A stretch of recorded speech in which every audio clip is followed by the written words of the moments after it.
My dear friends and my dear subscriber, तो लीजिए फिर से उपस्थित हो आप लोगों के सामने एक नया वीडियो लेकर के। एक्चुअली ये वीडियो बनाने की ज़रूरत मेरा ख्याल मेरे मन में इसलिए आया क्योंकि कल एक सब्सक्राइबर का फ़ोन मेरे पास आया था जो जिनका कहना था कि उनके गर्दन में टीबी की गांठ थी, पर वो भर गई है, लेकिन उसका जो स्कार है, दाग है, वो अभी रह गया है, छूट गया, जिसके लिए वो थोड़ा परेशान थे और मुझसे कोई ऐसी क्रीम पूछ रहे थे कि जिसको लगाने से वो दाग ठीक हो जाए। तो इस वीडियो में मैं डिस्कस करने जा रहा हूँ शरीर में पड़ने वाले दाग। बेसिकली जो ऑपरेशंस के बाद जो दाग शरीर में पड़ जाते हैं, देखिए दाग आखिरी जो इंजरी, जब भी कहीं चोट लगती है उसकी हीलिंग होती है, तो वो उसकी हीलिंग कुछ निशान या दाग या स्कार के साथ ही होती है। ये एक बॉडी का नॉर्मल फिनोमिना है। यंग या छोटे बच्चों में होती है तो स्कार धीरे धीरे, क्योंकि ग्रोइंग एज होती है, धीरे धीरे वो स्कार निकल जाता है। पर कभी कभी ये स्कार इतना बड़ा होता है और इतना ज़्यादा उसमें पिगमेंटेशन हो जाता है कि वो देखने में ख़राब लगता है और उसको लेकर के लोग काफ़ी ज़्यादा परेशान होते हैं। तो ये सर्जिकल स्कार, देखिए जब भी कहीं हम सर्जरी करते हैं या ऑपरेट करते हैं तो ऑपरेशन के बाद वो चीज़ हील जब होती है, तो हील होने पर देखिए हम जब कहीं हमने चीरा लगाया या हमने टाँके लगाए तो वो बाद में हम उन टाँकों को निकाल देते हैं, पर दो जो लेयर है जब वो जुड़ती है, अब मान लीजिए जैसे कि कोई कपड़ा है, आपने उस कपड़े को बीच से फाड़ा और उसको आपने सिल दिया, तो चाहे वो धागे ना दिखें, वो लेकिन एक बीच में एक सिलने का जो निशान है वो वहाँ पे दिखेगा। तो अब ये है कि कुछ लोगों में ये निशान पड़ता है, कुछ लोगों में निशान कम पड़ता है, कुछ लोगों में निशान ज़्यादा पड़ता है, कुछ लोगों में निशान पड़ता ही बहुत अच्छी हीलिंग हो जाती है। तो बेसिकली शरीर की जो हीलिंग की कैपेसिटी है उस पर डिपेंड करता है आपको शरीर में स्कार कैसे पड़ेगा। अब हम कुछ बहुत विशेष तरह के स्कार के बारे में जान लेते हैं जो कि कॉमन है और जिसका इलाज हम लोग कुछ इंजेक्शन लगा के कर दिया करते हैं। वो है कीलॉइड या हाइपरट्रॉफिक स्कार। देखिए हाइपरट्रॉफिक मतलब कि अगर जो स्कार बनने की जो क्षमता है, मतलब जो हीलिंग की क्षमता है, वो हीलिंग होने के बावजूद भी अगर वो हीलिंग के जो इम्पल्स हैं, जो हीलिंग की जो आप ये कह सकते हैं एक जो कॉल होती है कि अब हीलिंग बंद हो जानी चाहिए, वो नहीं रिसीव होती है और वो हीलिंग होती रहती है। जैसे वो जो स्कार है वो ज़्यादा शरीर से उड़ जाता है, वो तो हाइपरट्रॉफिक स्कार होता है। किलॉइड स्कार भी उसी तरह का होता है, पर ये किलॉइड में और हाइपरट्रॉफिक स्कार में डिफरेंस ये है कि किलॉइड का इस स्कार आपके जो रीजन है उससे दूर जा करके भी बन सकता है। ये मान लीजिए आपके हाथ में आपके चीरा लगा, टाका लगा, तो ये हाथ के ऊपरी हिस्से में या पीछे पीठ में भी स्कार बन सकता है। इसको हम किलॉइड कहते हैं और दूसरा हाइपरट्रॉफिक स्कार कहते हैं। इसको समझाने के लिए मैं पिक्चर अपने स्क्रीन पे शो कर रहा हूँ। अच्छा, दूसरी तरह के, अब ये तो हाइपरट्रॉफिक हो गया और किलॉइड जो कि एक एबनॉर्मल स्कार है। बाकी कुछ नॉर्मल स्कार है जो कि कुछ लोगों में पड़ते हैं। अब ये स्कार ना पड़े, देखिए सर्जरी के टाइम में बहुत ज़रूरी है कि अगर सर्जरी अच्छे से हुई है, स्कार कहाँ पड़ेगा इसको ध्यान में रख करके हुई है, तो फिर हम स्कार को अवॉइड कर सकते हैं। और सर्जरी के बाद आपकी हीलिंग कैसे है, अगर आपका सर्जरी के बाद घाव पक गया है, घाव गंदा रहा है, घाव बहुत मुश्किल से हील हुआ है, तो वैसे वाले वुंड में स्कार होने के ज़्यादा चांसेस होते हैं। और जितने लंबे समय भी हीलिंग हुई, कभी कभी कुछ लोगों का 7 दिन में टाके कट जाते हैं, सब कुछ हील हो जाता है, खत्म हो जाता है, तो स्कार भी बहुत हल्का सा आता है। कुछ लोग में पक जाता है, टाके 1-2 खोलने पड़ते हैं, फिर 15-20 दिन, महीनों ड्रेसिंग होती है, उसका जो स्कार आता है वो स्कार थोड़ा सा खराब आता है।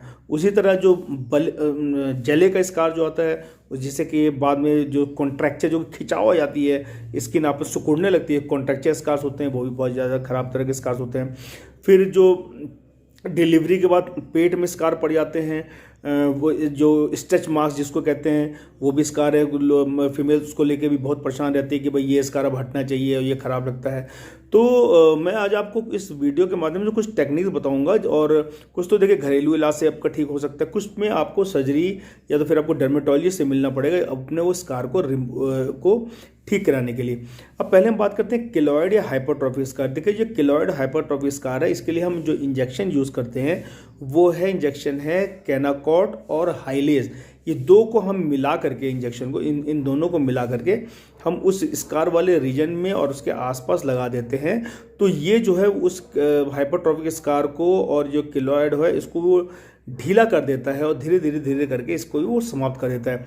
हो सकता है ये दो से तीन सिटिंग लगे, इसमें 2 से 3 बार इंजेक्शन लगाना पड़े। तो ये तो जो केनाकॉर्ड ट्राइएमासिलोन है और हाइलेज है, इसमें हाइलोरोनिक एसिड है, तो ये जो चीज़ दोनों को मिला करके, या तो फिर केवल केनाकॉर्ड का इंजेक्शन जो है अगर आपने मेरे चैनल को अभी तक सब्सक्राइब नहीं किया है तो यही सही समय है, आप इस चैनल को सब्सक्राइब कर दीजिए, बेल आइकन को दबा दीजिए, जिससे मेरे आने वाली वीडियोस की जानकारी आपको पहले से ही मिल जाए। Thank you. होता है तो अव्वल तो देखिए, जब आपको चोट लगे तो आप सही से इलाज कराइए, सही से सफाई कराइए, सही से समय पर टाँके लगाइए, सही से उसको मेंटेन रखिए, तो आपको स्कार नहीं पड़ेगा। पर अगर आपने गंदे से रखा है, स्कार पक गया है, स्कार में पस आ रही है, तो फिर वो स्कार फिर जो है गंदा स्कार छोड़ देता है। उस तरह से जैसे टीबी की गांठ गर्दन में होती है, कोल्ड एब्सेस होता है, कुछ लोग उसमें चीरा लगवा लेते हैं, तो वो स्कार की भी वो भी जो हीलिंग होती है उसके गंदे स्कार के साथ होती है।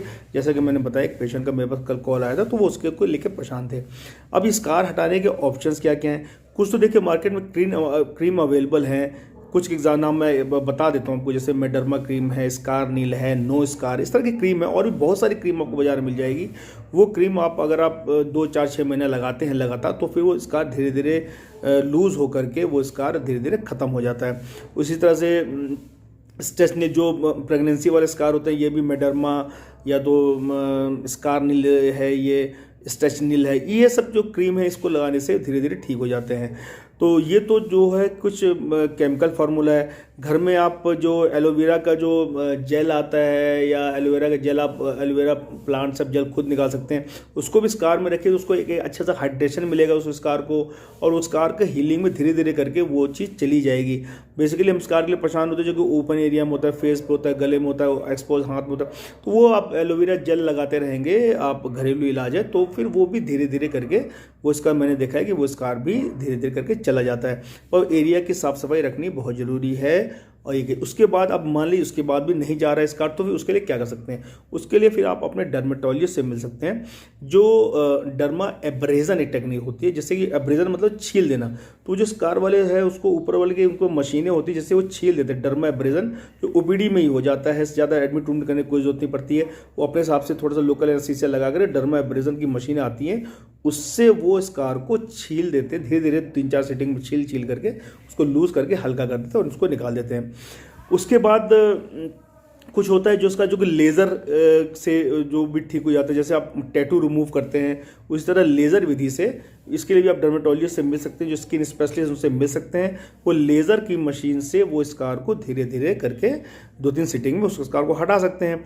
उसके बाद अब सर्जरी में जो आप ये जो आपके प्लास्टिक सर्जन है या जनरल सर्जन से मिल सकते हैं, तो प्लास्टिक सर्जन और जनरल सर्जन भी आपको रीडू सर्जरी होता है, या जब बर्न के स्कार की रीडू सर्जरी होती है, वो स्कार को ऐसी कोशिश करेंगे वो हट जाए, या तो कभी कभी उतना एरिया हटा करके वहाँ पर स्किन ट्रांसप्लांट कर देते हैं, दूसरी जगह चमड़ी लगा देते हैं, बहुत फाइन सूचर्स देते हैं जिससे कि वो स्कार हट जाए। तो या तो फिर आप वो यही है कि आप ये सर्जन से मिल सकते हैं, और सर्जन या आपका जो प्लास्टिक सर्जन से मिल सकते हैं, जो कि रीडू सर्जरी करके बेसिकली वो जो बर्न वाले जो केसेस होते हैं, बहुत गंदे और बहुत ही खिंचाव वाले स्कार होते हैं, उसको वो धीरे धीरे लूज़ करके, और या तो स्कार को, जैसे कि यहाँ पे स्कार है यहाँ पर, अब इसको रीडू कर सकते हैं, या तो इसको करके इसको ये जॉ लाइन के नीचे ला सकते हैं इसको, जिससे कि वो दिखता नहीं है, तो वो जो है प्लास्टिक सर्जन कर सकते हैं। जिसमें इसलिए ये भी डिपेंड करता है, अगर आपने पहले जैसे कुछ चोट लगी है, आपने अच्छे डॉक्टर दिखाया या प्लास्टिक सर्जन से ही आपने इलाज कराया, तो वो टाँके लगाते समय या घाव के ट्रीटमेंट करते समय भी इस बात का ध्यान रखिएगा कि आपके जो घाव है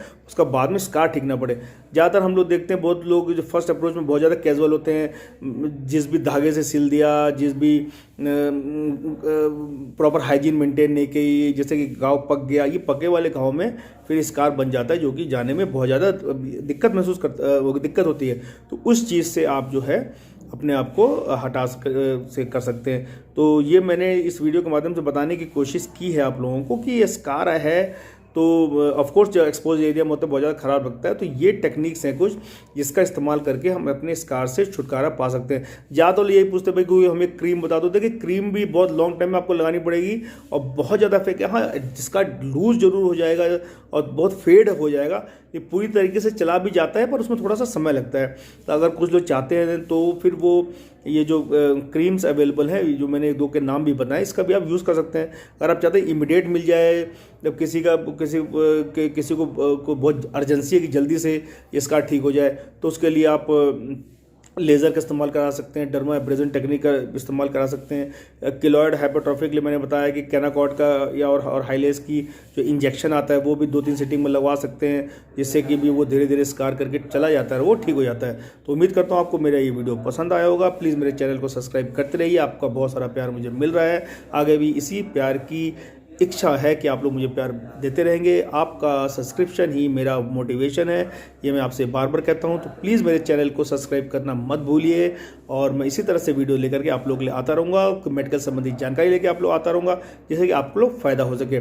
आप लोग जब भी मुझे कॉल करें तो ध्यान रखें शाम को 5 से 6 के बीच में ही कॉल करें, और अगर मैं फ्री होऊंगा तो मैं आपसे बात कर लूँगा, नहीं तो मैं आपको नेक्स्ट अपॉइंटमेंट आपको दे दूँगा। ये टोटल फ्री ऑफ कॉस्ट है और सोशल सर्विस है आप लोगों के लिए। तो लेकिन बहुत लोग इसका बहुत मिसयूज़ करते हैं, बहुत ऑड आवर्स में मेरे को कॉल करते हैं। तो प्लीज़ आपसे रिक्वेस्ट है, शाम को 5 से 6 के बीच में आप मेरे को कॉल कर सकते हैं। ये वीडियो देखने के लिए आप लोगों का तहे दिल से बहुत बहुत शुक्रिया। स्वस्थ रहिए, मस्त रहिए, आनंदित रहिए। नमस्कार।